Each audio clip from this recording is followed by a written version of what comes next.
G'day guys, thanks for visiting Richard's Corner. My name is Richard and today is a vlog entry shout out to you guys, my awesome viewers and subscribers. Today on Sunday, February 11th, I have actually broken 3,000 views.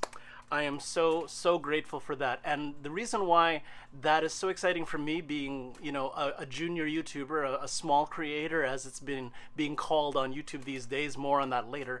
The growth of my channel has been really accelerating. In fact, I have notes here. So I started this channel back in September, on September 6th of 2017, and I've been keeping track of my view count from then till now. And every 500 views I would do a shout out vlog saying, hey, thank you for reaching this milestone for me, because every 500 views I think it's worth saying, hey, that's awesome, because as a small creator I really appreciate, and I want to show my appreciation to my viewers. So it took from September 6th to November 7th to reach 500 views, which is really slow, but I mean, it took about a month to get 500 views. Then to get another 500 views to 1,000 views, I reached that at around November 27th. So it took less than a month, but yeah. Then it took from November 27th all the way to the 30th, so a whole full month, to get 1,500 views. Then from December 30th to January 25th, I got 2,000 views. So, and this is 500 view increments, not 2,000 views in a month. No. And from January 25th to February 5th, which I thought was my fastest acceleration, I got up to 2,500 views. Today, the 11th, from the 5th to the 11th, so in 6 days, I got 500 more views for a total of over 3,000 views now. I think 3,001. So that is amazing stuff. I've been using the YouTube analytics to sort of see that and export the thing into Excel, and I get all geeky even with that. So I try to analyze my stuff and just sort of see whether or not my effort is actually working, and you know what, it really is.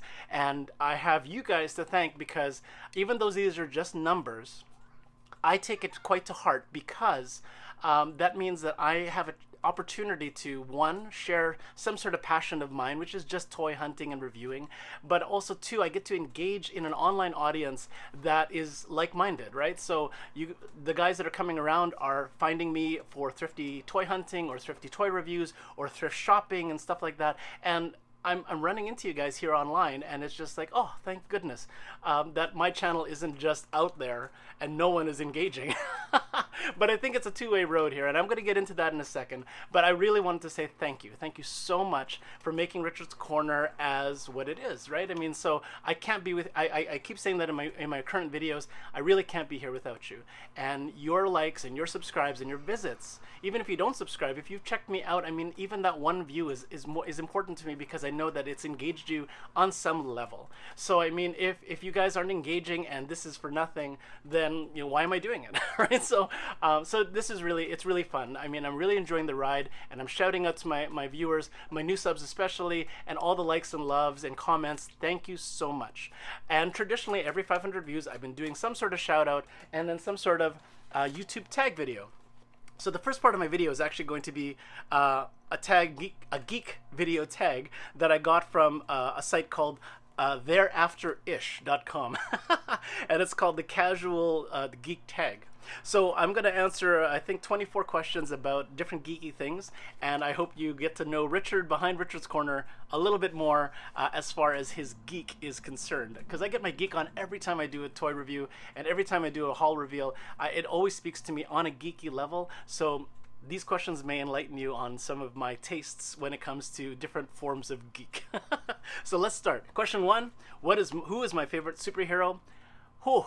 Now, you know what? I have two. I love Superman because his conflict is, balancing, being superhuman and trying to fit in with humans and stuff like that. I always think of him as quite a constant in the DC universe. But I also love Spider-Man in the Marvel universe because I don't relate to him directly, but just that balance of being a teenager and try to fit in, as well as being sort of a more low-key hero compared to the greatness of Thor and Hulk and Captain America even. I mean, he sort of struggles to fit in, but he is a huge contributor. So I love Superman and I love Spider-Man. Who's my favorite super villain? Oh my goodness. I've never really thought of that question as somebody who is like, oh, I really like how he does things. you know what? He's not a super villain. He was kind of an anti-hero. I love Venom. You know, again, a Spider-Man kind of spin-off. And I call him an anti-hero because he has had Marvel comic series based on just him alone, and he's fighting a bad guy like Carnage, who is one level worse than Venom, and Venom is the lesser of the two evils. But as a bad guy, he is an immense, like he's like Hulk-like Spider-Man, and I just think that that dynamic is very scary. And but him being sort of an anti-hero, sort of being a good guy against people worse than him, I find that a pretty engaging story as well. Marvel or DC? Oh, do I have to choose? You know what? My first love is Marvel. I will have to say that. I love the DC universe. I love Image universes. I love the DreamWorks universe. There's so many different comic universes out there. Between Marvel and DC, I have to choose Marvel. Star Trek or Star Wars? My first love is Star Wars. I love Star Trek. I love the original series especially, but Star Wars is my definite, go-to as far as watching something over and over and over again. I finally saw Last Jedi, guys. Love it. I really enjoy that. So Star Wars, it would be. Between Captain Kirk or Picard? Oh, you know what? I'm going to choose Captain Picard. Why? Because Captain Kirk's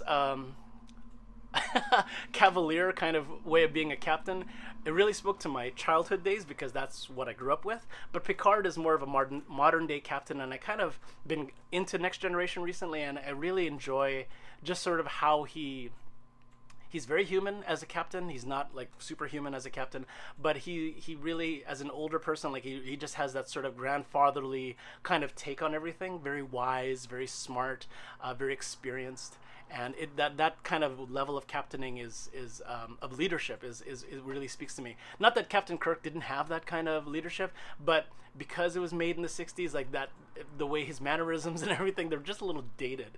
They're still enjoyable, but if I had to pick one, it'd be Picard. PlayStation, Xbox, or Wii? Yes.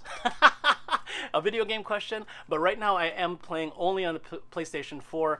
Circumstances came up that I had to sell some other systems, which is fine, but if I kept the PlayStation 4 for a reason. That's my system of choice. I love playing No Man's Sky, or I did. NHL 18 is one of my favorite video games, and I am enjoying Star Wars Battlefront 2.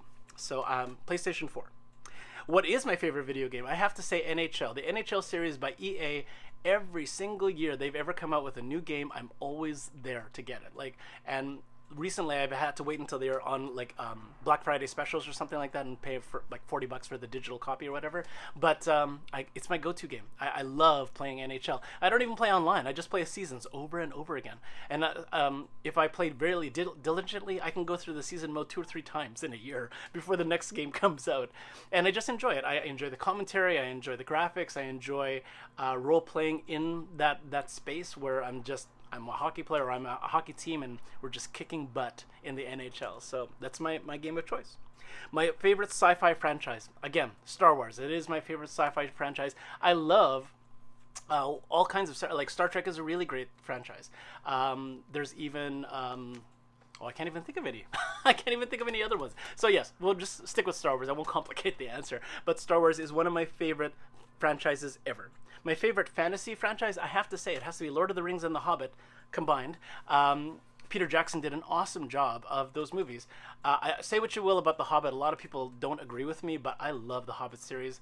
I love just how he expanded that one book into 3 movies. Maybe it was unnecessary and was very Hollywoodized because he added extra elements to make it a movie, but it was an enjoyable movie. If you never read The Hobbit, then it would still be a good movie in its own right. The Lord of the Rings trilogy, though, very more true to the books and really, really engaging. A really long trilogy. If you watch all 6 movies between The Hobbit and the Lord of the Rings extended editions, all of them, it would take you like almost a day and a half with breaks. So yes, Lord of the Rings and Hobbit trilogy or series for my fantasy franchise. What is my all-time favorite Geek TV series? Okay. I think Mythbusters would have to be one of them. Dirty Jobs is another one. I know it just asks one, but I love all kinds of shows. So Dirty Jobs and Mythbusters are probably my favorite geek shows. But I'm also a cooking geek, so I love shows like Good Eats, where it's not necessarily just cooking, but Alton Brown talks about food, and it's really informative, and it's just focuses on one kind of food or one kind of cooking, and it's really engaging. But Mythbusters is awesome because the original Jamie Hyman and oh my gosh, I can't remember the names, but those two guys and Mike Rowe from Dirty Jobs, they just know how to make Mythbusting and Dirty Jobs entertaining. It's just really fun to see. So so 3 shows under my favorite geek TV series. My biggest nerd role model. I don't know if I have a nerd role model. I have a lot of fellow geeks around me, but I don't know if I have one that like from any kind of show or anything that really speaks to me. I can't even answer that one. So I don't think I have one. I just like being a geek on my own, in my own right. If you could choose a superpower, what would you choose? I have to say, it would have to be flight. I would love to fly. I would love to get from one place to another without having to worry about traffic or roads or anything like that. Mind you, if I was one of many that could fly, I would have to worry about flight traffic. So, I mean, you have to give and take there. But I would love to fly. That would be my superpower. What is your favorite Hogwarts house? Getting a little Harry Potter on me. Oh, you know what? I wish I knew more about Ravenclaw. I wish I knew more about... let's see. Well, Slytherin, no, not Slytherin. Ravenclaw and Hufflepuff. I wish I knew more about that. I have to go with Gryffindor because that's where Harry is, you know? And that's, it's sad. Well, not sad. It's too bad that the other 2 houses are sort of not shuffled, like not swept under the rug, but you don't really dwell on a lot of the characters from Ravenclaw or Hufflepuff. You know, unless I read more of the books or engaged in a little bit more. And Slytherin, I just... You know, that it doesn't really harbor the dark side of magic, but it doesn't really promote something bright and happy. And Gryffindor is more like a proud kind of house of magic and stuff like that, and a lot of pride in what they do for the betterment of magic users, not necessarily for their own conquest. So I would have to say Gryffindor. Who's my favorite? Which is my favorite Star Wars movie? Oh my goodness. Okay. I would have to. Oh man. Okay, I love Last Jedi. I love The Last Jedi. Despite any shortcomings as far as how this new director took the characters and the storyline into this second episode of the new trilogy, I love Last Jedi. I love how Rey is growing into her role. I love how Kylo Ren has fallen deeper into the dark side. And I really enjoy just the way that they're all evolving. So I guess in that respect, I love that. My favorite all-time movie, though, I would have to say it's probably A New Hope. I really, really love like seeing Luke in his fledgling years, how he quickly came into his own near the end of the movie, and just sort of, you know, the start of it all is usually the best, right? So A New Hope would be my favorite all-time movie, but I really, really love The Last Jedi. My favorite Lord of the Rings character. Okay, Lord of the Rings character, and I have a Hobbit character. So Lord of the Rings character I really love. Actually, no, it applies for both. I was going to say, you know, there's a different one for Hobbit and for Lord of the Rings, but I love Legolas. He's in both series. Is that a word? No.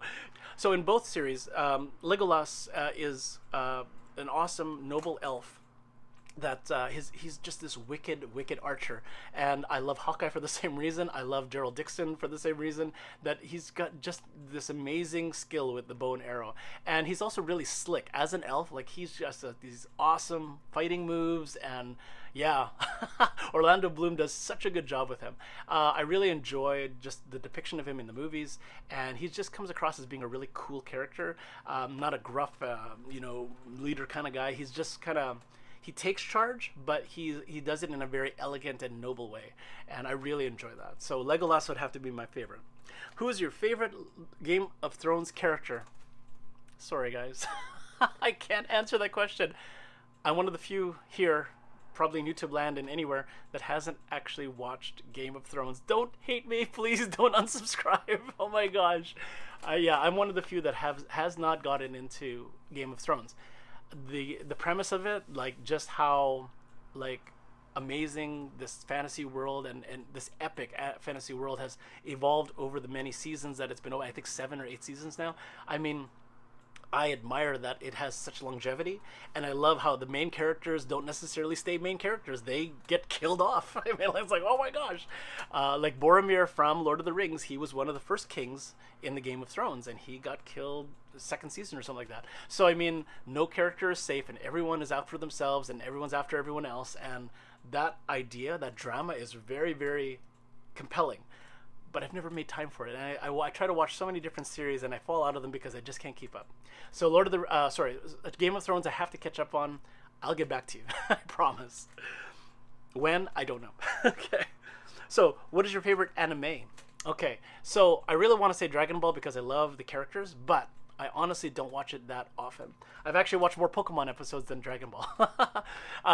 But I will say that there was one anime show, a motion picture actually, that I watched many times before even the days of DVD, and that was actually called a movie called The Venus Wars, and it was basically a Top Gun style show, except instead of planes, they were a bunch of bikers, and these bikers were on these unicycle kind of things. Like, so imagine this one big oversized wheel that encompassed your, like, was bigger than you were, and then you sat in the middle of it, and it basically propelled you forward with some telemetry and some weird, whatever. And yeah, it was such an awesome movie, and it was basically a Top Gun story. I mean, like, the main character was a racer, and he's a, he wins a few races by being reckless and everything like that, and eventually he gets enlisted into the military, him and his biker friends, and they all engage in this huge Venus war where the planet Venus comes down and tries to invade Earth, and it's just crazy, right? But yeah, there's a little bit of drama within the ranks, some dissension in the ranks, and of course the person who is the star of the show, like the Top Gun guy, he eventually challenges this last boss to a final duel, and he wins, and blah blah blah. Yeah, whatever.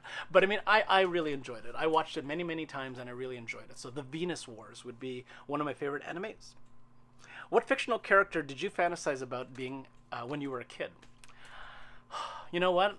As much as I say Spider-Man is one of my, one favorite character, and the Hulk and stuff like that, I have to say when I was a kid, I loved Superman. I really, the thought of being able to fly and being invulnerable and, doing super cold breath and heat vision and everything. I collected all kinds of black and white comics from our superstore, like the little trade paperbacks. And, it was mostly Superman, like World's Finest and everything like that. There'd be the old school, comic strips with Batman involved and stuff like that, Justice League style. But yeah, Superman was probably one of the characters I thought about as a kid most. What is my favorite book series? Now, I've admitted to you guys that I don't read books that often. I was really happy to find the Lord of the Rings set at the Salvation Army thrift store a long time ago, and it was. I don't read books that often. I mean to, but they're I just I'm more of a magazine snippet kind of guy. But I did engage in a fantasy. A book series way back in high school. It was called The Sword of Shannara, and there was the Sword of Shannara, there was the Elfstones of Shannara, there was a whole series of them, and by Terry Brooks, and it was really, really engaging. It was very Lord of the Rings-ish. It was like Eye of the Shadow-ish, if you know that series as well. So big quest, fantasy quests, and a party of characters with different skills and everything, very much like the Fellowship of the Ring and stuff like that. And they all go and beat up a boss and all this stuff. Like, it's not cookie cutter, but the way it was written was really engaging for me, and it was one of the few series that I actually gave it a real chance, and it took me a few weeks to read the book, and I really enjoyed it. So I would have to say the Shannara series would be probably one of my most engaging ones. If I had to choose, warrior, thief, or wizard? You know what? I like the idea of a warrior, mostly because it's a physical training. It's a discipline kind of thing. Not that you can't be disciplined as a thief or as a wizard. Of course, you have to learn your magic. Of course, you got to learn your thievery skills. But as a warrior, there's I can relate to it more. I'm trying to build up muscle. I'm trying to get stronger, leaner, and being a fighter, a warrior is you know, it's a similar kind of training, just at a much higher level than where I'm at. I'm just trying to stay healthy.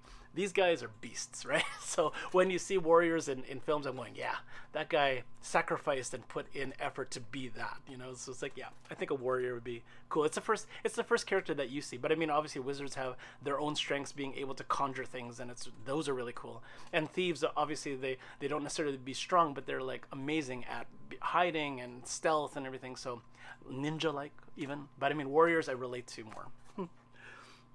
My favorite author. Whew, like I said, I don't read books that often. I guess Terry Brooks would have to be one of my favorites because I have actually read the books. I really like the Dune series too. Not the original one, but there was like prequel books that were released, and it wasn't by Frank Herbert, but it was by his son. I'm gonna have to flash it on the screen if I figure it out. But these prequel books actually expanded the Dune universe before the events of Dune. So it really painted a more fuller picture, much like the prequels did for Star Wars and for even The Hobbit for Lord of the Rings. Sort of painting that backstory behind the main story makes the main story even more enjoyable, or you appreciate the details that lead up to it. And do you read a book before you see the movie? No. I mean, Harry Potter, I love the entire saga. I've never read one all the way through, except maybe Chamber of Secrets. And I read that on the old Palm Pilot. Remember what Palm Pilots? They were like little personal data assistants. I read that on a Palm Pilot. And but I mean, yeah, I mean, I've never purposefully read a book before seeing the movie, knowing that the movie was based on the book. I've never done that. Bonus questions here. Favorite X-Men? Oh, you know what? I really, really enjoy Cyclops. Now he has been like he's descended. He's fallen into a darker side of him now because he was in touch with the Phoenix Force and stuff like that. But in his heyday, in the original, like, he was the leader, and I always admired that because he was Slim Scott Summers, and he was you know, just this skinny guy with these awesome optic blasts, and he really took charge of the X-Men. And even though he was learning to be a leader, it took him a lot for him to become who he was. So I enjoy Cyclops. Favorite Walking Dead character, I have to say Daryl Dixon. I'm really a big fan of archerers, and he being able to use a crossbow really speaks to me because again, Legolas, Hawkeye, Daryl Dixon, they all are marksmen, and you don't just become one, you learn through practice and tireless practice, and they just become as good as they are. So to rise up to that level, again, like a warrior, training like crazy to become what you have to be for a cause or for an army or for your group, that really speaks to me. So that is my Gamer Geek tag video. I hope you enjoyed that, but there is more that I want to get into. Okay, so like I said, I wanted to talk a little bit, and this is more of a commentary, and you don't have to agree with me, but it's been really bugging me on my heart because on my YouTube feed I'm seeing all of these videos, the end of the small creator, hence why I mentioned small creator near the beginning of my video here. Okay, so this whole monetization thing, or demonetization thing as some people are taking it, it really causes a lot of controversy. I've got some notes here, but I'm going to get into this first. So I am a small creator. I have just started this since September. I've grown up to 3,000 views. I've got about 80 plus, almost 90 subscribers, and you know, it is what it is. You know, this whole change to the YouTube business partner program, whatever it is, it doesn't affect me immediately because I'm still too new at this for it to really affect me. So personally, you know, it's just a different goal. So instead of me reaching 10,000 views, which I was really aiming for still, I have to reach a certain number of hours, 4,000 hours of watch time, and I have to have 1,000 subscribers. So I've got a long way to go. Does that deter me from being here on YouTube? Actually, no, it really doesn't.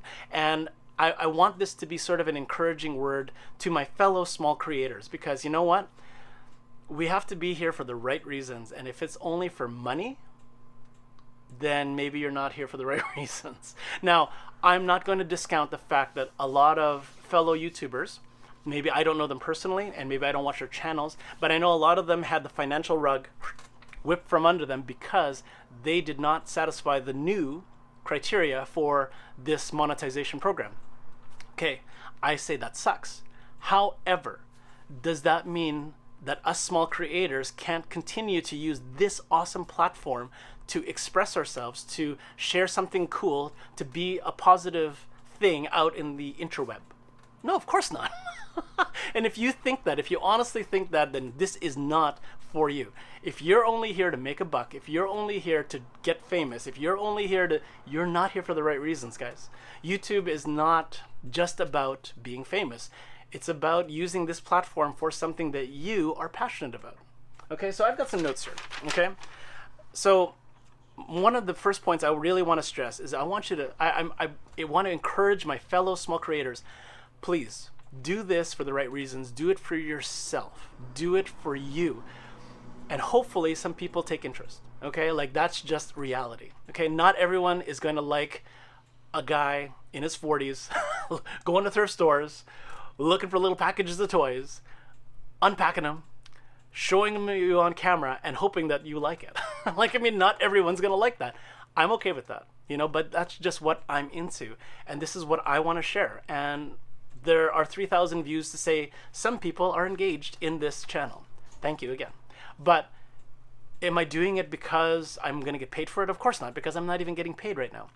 But I'm doing it for me because I want to do it. Because I've seen so many different channels that my boys are watching that are just not, they're not complicated. It's not rocket science to do this. Sorry, I'm gonna get. I don't want to get ahead of myself, but I mean, what these other channels that are doing isn't hard to grasp. Okay, I'm not gonna say it's not hard to do. It's not hard to grasp. Opening Pokemon cards on camera, that's not really really that. But they've got millions of views and hundreds of thousands of subscribers over the past many years, and wow, it's like, okay, so people do this. It's like, okay, well, I can do that. I can open things on camera and talk about them. Yeah, okay. I'm not saying it's easy though. Okay, and if you think it's easy, think again. Yeah, you know, I'll talk about it now. Do you think it's actually, like, if I post a 20-minute video or a 10-minute video, that it took me 10 minutes to do? No. Not at all. In fact, my intros, you know, to like, hey, this is what I found today. I mean, that takes however long it took for me to do that, plus a little bit of editing depending on how many bloopers I have to get out of there. But I mean, before I even do the tabletop things, I'm doing research about my items so that I know what I'm talking about, and I'm not just saying, hey, look what I found. Oh, look what I found. I want it to be interesting. So I personally want to educate myself so I can educate you. It's like, oh, this is from 2000 and this was this and this was that, and this really speaks to me because of this. I want it to make sense, and I want it to speak to me before I speak to you about it. So that takes me a good half hour to an hour of time, and then I start filming again, like on the tabletop. And then once I do the filming, I'll do the editing, and the editing takes like another hour or two. And I'm splicing all my music and the editing. Like, guys, it takes like a couple hours, at least a few hours, for me to get it all together for this 10-minute video or 5-minute video or 20-minute video. I mean, it takes time to do this. So I will not say that this is an easy platform. It is a platform that you can be creative with, and the amount of effort you put into that creativity really reflects in your numbers, really reflects in your subs, really it reflects in your channel. So I mean, the more creative you are, the more effort you put into it, the more you'll reap from it. You know, if you think you're just going to post garbage online and expect 1 million views, it's not really going to work that way. Even if it is something that sort of touches a nerve and you're purposefully trying to rile people up, I mean, even then, you may not get monetization just because you posted that. So do this for yourself. You know, use this platform as something that you can share your passions about, you know, and hopefully you get something out of it, not just money. So if you want a return on your work and you're hoping that you will get monetized or something, you know what? Don't just rely on YouTube. One big tip that as a small creator I want to share with you guys is to diversify. Don't put all of your eggs in one basket, especially just in YouTube. There are so many different ways to make money off of YouTube. I haven't been monetized, guys, but I have made several $100s of sales selling my old stuff in my Overflow Marketplace videos. That's just local here in Winnipeg. I've sold like over a few $100 worth of stuff just selling my old stuff. Guys, I'm not being monetized, but I've made money off of my YouTube already, you know? And I'm way ahead because you know, like I said, I'm spending X number of dollars and it works out to be less than $1 per figure. And if I sell a few for a few bucks, or I sell a whole lot of them for, a 20 or 50 bucks and stuff like that, I still walk out ahead. So I mean, I'm making money on YouTube without being in the monetization program. Other people are making money off of multiple channels, like they're doing Twitch, they're doing other things, so you can do it that way. You can also be part of like sponsored links and affiliate programs. Those guys, like Amazon links and stuff like that, if you work it out with Amazon, I don't know how to do that yet. I haven't done it myself. But I mean, if they shop through your link, you get money for that because they're shopping through your sponsored link. So I mean, there's all kinds of ways. And if you sell your own stuff on YouTube and mention things are for sale, and you put an online store somewhere, I mean, it really is possible to make a return on what you're doing.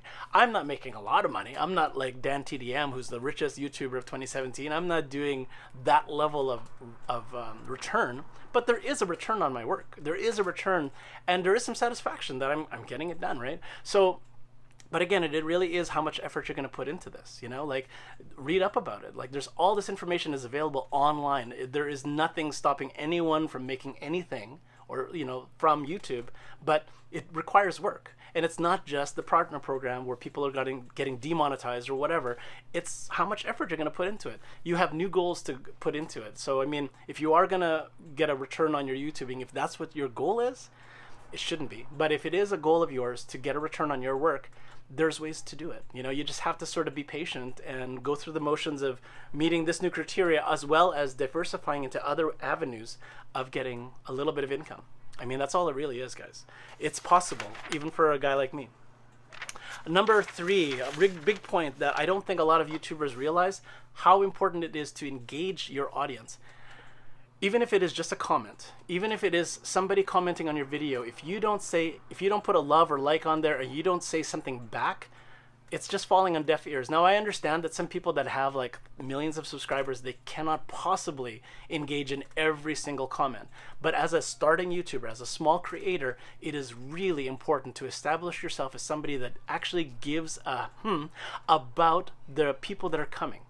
Like if you're only here to just build up numbers and you don't care who's visiting, you're not here for the right reasons. I'm going to stress that.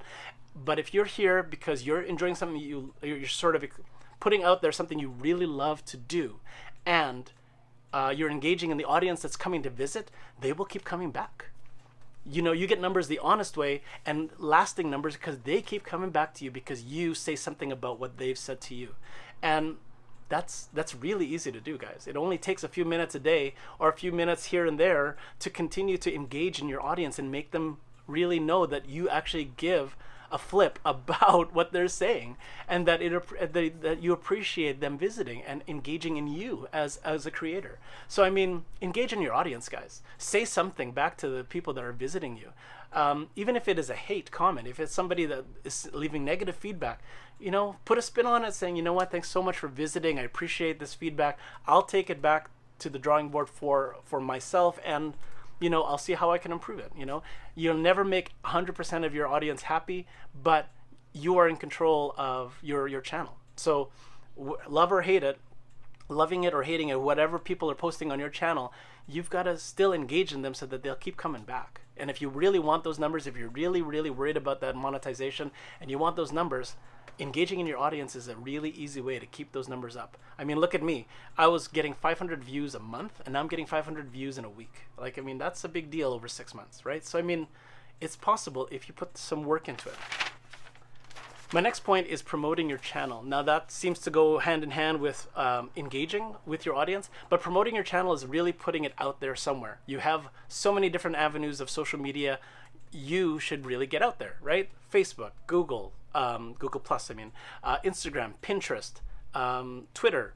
There's a lot of platforms of social media that you can say, hey, I've got this channel, please check this out. Like, you have to sort of get in there. There's also different kinds of like creator blogs that I've actually posted my channel on and say, we'll exchange sub for sub, and I've gotten a lot of traffic from it. And it's just, there's ways to do it, guys. Like, you have to sort of get out there and continue to put it out there. You don't just put it in YouTube and expect people to find you. you have to you have to let people know, hey, go to YouTube and check this out. You have to like, again, it's another form of engagement, but it's purposeful because you're trying to say, please check out this channel, you know, and give them a reason to, right? I mean, like, even if it is just sub for sub, or you know, just check out this video because I'm expressing something that may speak to this point or whatever. I mean, that's how you promote, you know. You just have to sort of, you know, even self-promoting within your channel is important. Those cards, that's a great way to get extra traffic through your channel, because your card will pop up and it'll say, hey, look at this playlist, for example, this one, you know. And you know, people may click on that near the end of the video and they'll want to sort of see what else, what was this little card about, you know. Promoting other videos within your channel also generates traffic, guys. I mean, like, promotion of everything in your YouTube channel, in your YouTube corner of the universe, it's really key. If you want to grow your channel, you put some effort in it. Sorry, crackling notes. Okay, point number 5 I've got is reach out and collaborate. Now, I just started a collaboration list. I really wanted to put that out there again with this video, that I do have a collaboration playlist. If you click on the link that I've got in the description, and it's a special link because that will grant you privilege to post into that collaboration playlist.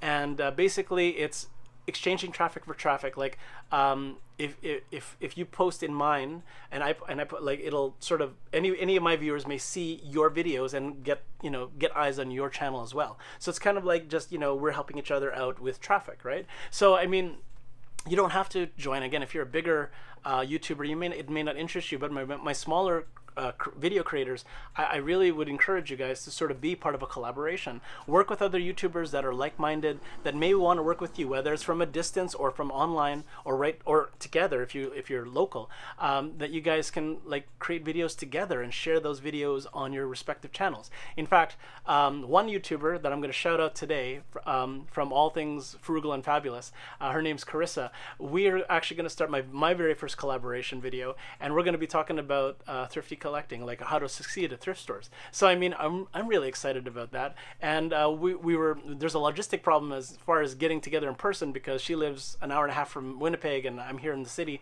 So I mean, it's hard for us to get together in video together, but we're gonna have videos that relate to one another and link to one another. So people that visit my channel to see that may go to hers and vice versa. So it's not really hard to understand that the more you reach out and become a community versus just sort of being your own closed channel, it makes a huge difference in your channel growth. If you want it to grow and you want it to reach out to more people, you can't just be a little guy that's asking for sub and all this.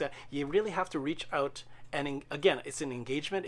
You have to get into the heads of your community that's visiting your channel, so that they know you actually care about them visiting, and that you're here to sort of continue to grow your channel as well, right? So yeah, reach out, collaborate, reach out to other people and work together so that you guys can, you know, enjoy the ride. And that is my last point. Have fun. Okay, this is an awesome platform. Millions of people are uploading hours and hours and hours of content every minute, guys. I mean, you know, this is a very big pond. We're very small creators in a very big pond, but that does not mean that you don't belong here. That does not mean that because they changed the demonetization rules and all this blah, blah, blah, that does not mean you don't belong here. I encourage small creators to come out and be the new talent on YouTube. You know, not everyone's going to grow into a big channel. Even me, I don't even know if I'm going to grow into a big channel. I'm just doing toys. I'm just doing thrifty shopping. I'm just showing my geek here and there. You know, that's all I'm doing. But, you know, it's just fun to do. It's something to do. It really engages me. It's really fun. I'm investing in it. I'm enjoying it. The creative process is more enjoyable than I realized it would be, and it just makes me want to do it more.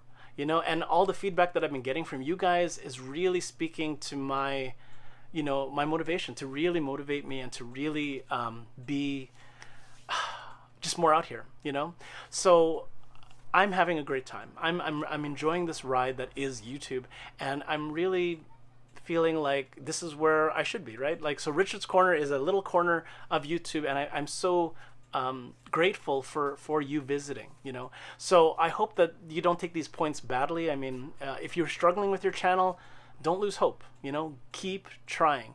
Don't stop, you know. My friend at Toohunky Toys, another shout out, Jason, has been an avid supporter of my channel, Jason, thank you. Right at the start of my journey, he said, it doesn't have to be perfect. You just have to keep doing it. The more you do it, the better you get at it. That I've taken that to heart ever since I started this in September. And you know what? It really, really works. You know, if you just keep doing it and you keep watching other videos and you get ideas and you figure out, oh, this is better. I can use this to edit my software instead of doing it on my phone. Oh, I can do this to improve my audio. Oh, I can do this to improve my lighting. And I can improve my stabilization. You know, like there are so many different little things that you can do as you move on through your journey that you continue to improve and grow and improve the quality of your content on your channel. I mean, even looking between my September 6th videos all the way up to now, I've leaped forward, thankfully. In fact, I want to do a reaction video to some of my older videos and sort of see the shakiness of how I was doing it. Oh my gosh. I'm going to do another vlog about my evolution here on YouTube, just to sort of show you, look at what I was using to stabilize my camera and what was I doing, you know, like it was, yeah, it's fun. But anyway, I'm rambling. I'm rambling. Guys, again, I've broken 3,000 views because of you. I've broken over 80 subscribers because of you. You know, I'm very grateful for it. I don't take it for granted, and I'm just trying my best to continue to improve my content and give it to you guys every single day that I can, so that you guys keep coming back for more. So thank you again for visiting Richard's Corner. Thank you for making this channel the way it is, and I hope that you guys enjoy my journey with me. So thanks again. So this is Richard from Richard's Corner signing off for now. As always, I wish you happy hunting and happy collecting, and I hope that all of your finds, whether they're thrifty or otherwise, are equally awesome. Please hit like, please hit subscribe, stay in touch with Richard's Corner so you know what is new and happening here on this channel. And again, hit that little bell icon so that you're instantly notified when something new has been uploaded. Again, I'm so grateful for your visits, guys. Likes, subs, everything. Your feedback has really continued to fuel my fire for YouTube, and I hope that you guys enjoy the process as it unfolds. Please stay tuned for more videos, guys. I've got really cool tech review to do. I've got more hauls, and I've got an Overflow Marketplace video that I'm way overdue to do. So stay tuned. Again, Richard for Richard's Corner signing off for now. We'll see you next time.